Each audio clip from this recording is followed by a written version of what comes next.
Structure of ionic crystal. इसमें सबसे पहले हम स्टडी करते हैं स्ट्रक्चर ऑफ सोडियम क्लोराइड, जिसको हम रॉक सॉल्ट भी बोलते हैं। अब इसके कुछ फीचर्स हैं जिनको हम स्टडी करेंगे। Cl माइनस आयंस होते हैं वो CCP और FCC अरेंजमेंट में होते हैं। इसका मीनिंग होता है कि Cl माइनस आयन कॉर्नर पर प्रेजेंट है एंड फेस के सेंटर पर प्रेजेंट है। अगर हम स्ट्रक्चर में देखें तो ये Cl माइनस आयन है, तो ये कॉर्नर पर प्रेजेंट है और फेस के सेंटर पर प्रेजेंट है। सोडियम आयन जो होते हैं वो ऑक्टाहेड्रल होल्स में होते हैं, यानी बॉडी सेंटर पर होते हैं और सेंटर ऑफ एजेस पर होते हैं। इस स्ट्रक्चर में देखें तो ये हमारा एजेस का सेंटर है, तो यहाँ पे प्रेजेंट होते हैं और ये बॉडी के सेंटर पर प्रेजेंट होते हैं। जितने भी Cl माइनस आयन होते हैं तो उसमें से हर Cl minus ion 6 sodium ion से सराउंडेड होता है और हर सोडियम आयन 6 Cl माइनस से सराउंडेड होता है। इसलिए NaCl का जो कोऑर्डिनेशन नंबर का रेशो होता है वो 6:6 होता है। अब इसके अंदर 4 Na पॉजिटिव आयन होते हैं और 4 Cl माइनस आयन होते हैं। अब ये वैल्यू किधर से आती है इसको समझेंगे। तो सबसे पहले हम समझेंगे number of sodium ion.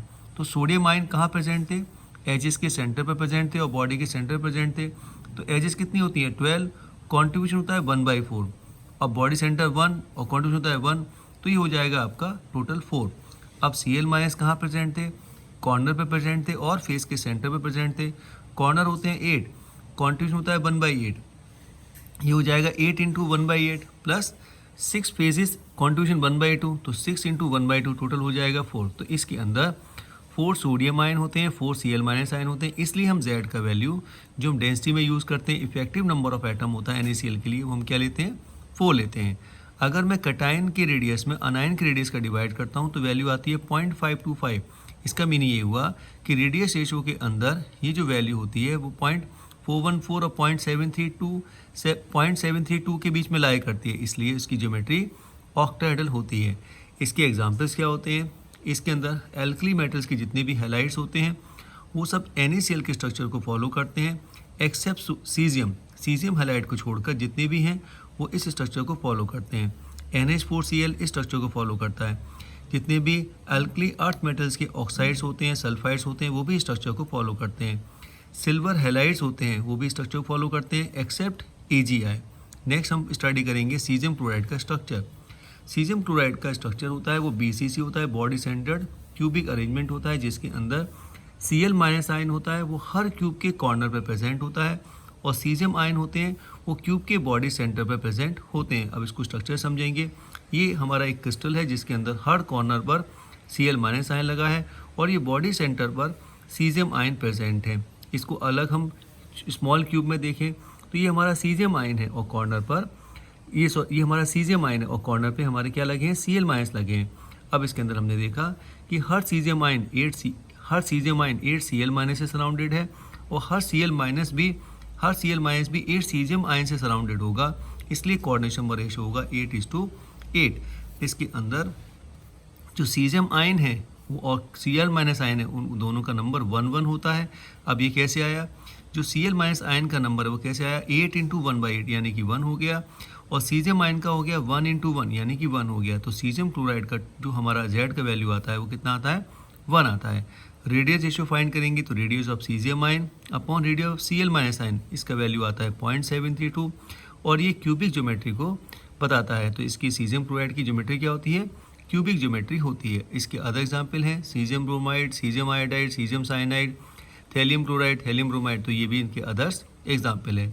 Next हम स्टडी करेंगे जिंक सल्फाइड का स्ट्रक्चर। जिंक सल्फाइड को हम जिंक ब्लेंड भी बोलते हैं।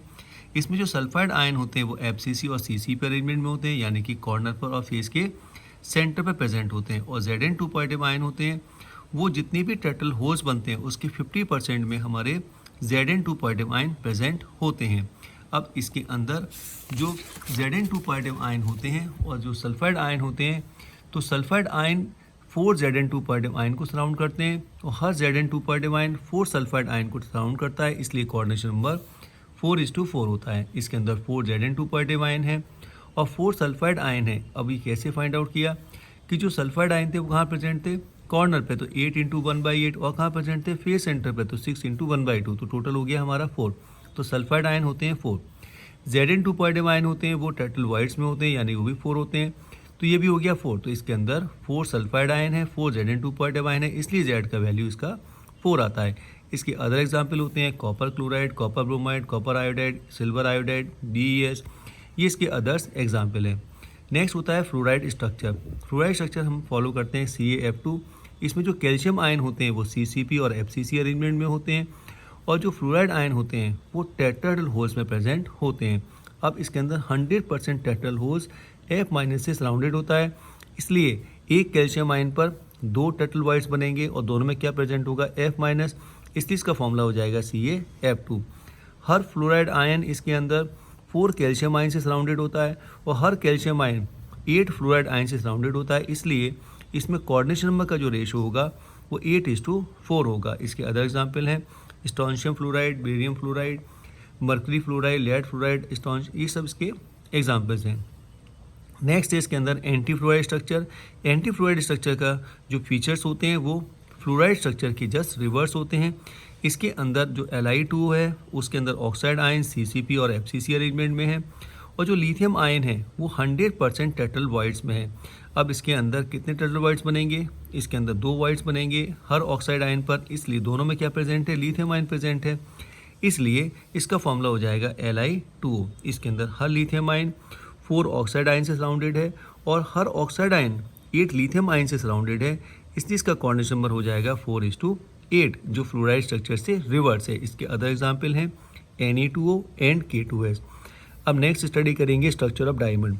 डायमंड का जो स्ट्रक्चर होता है वो जिंक ब्लेंड जैसा होता है, लेकिन डायमंड के अंदर जितने भी एलिमेंट्स होते हैं सब कार्बन होते हैं, तो कार्बन ही इसमें FCC स्ट्रक्चर बनाता है और कार्बन ही इसमें हाफ ऑफ टेट्राहेड्रल वॉइड्स को ऑक्यूपाई करता है।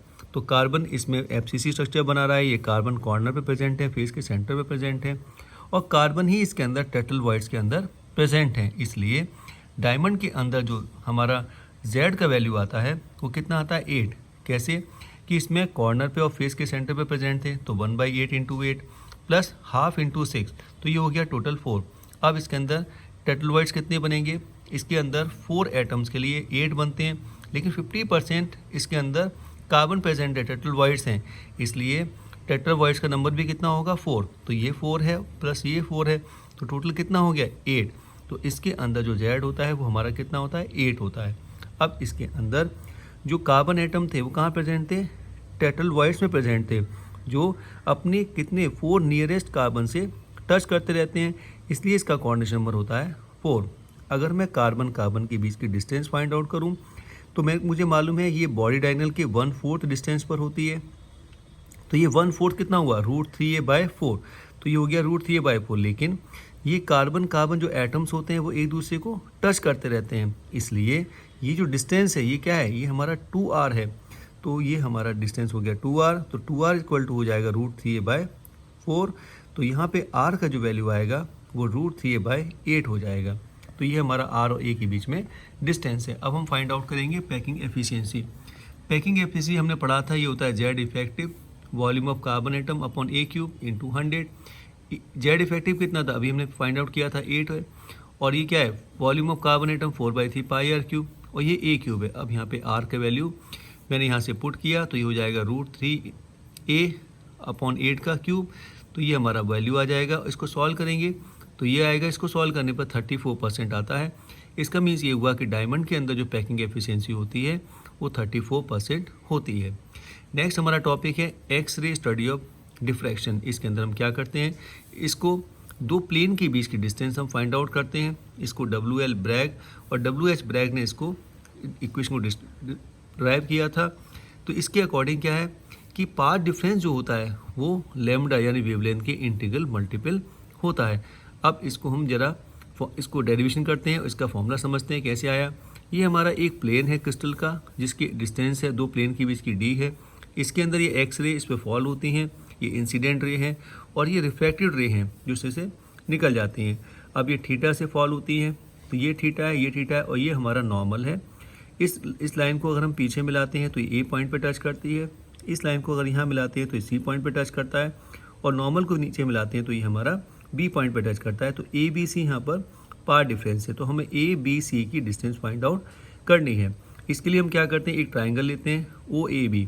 तो मैंने OAB ट्राइंगल लिया, तो जो साइन थीटा होता है वो ये डिस्टेंस अपॉन ये डिस्टेंस होता है, यानी AB/OB होता है।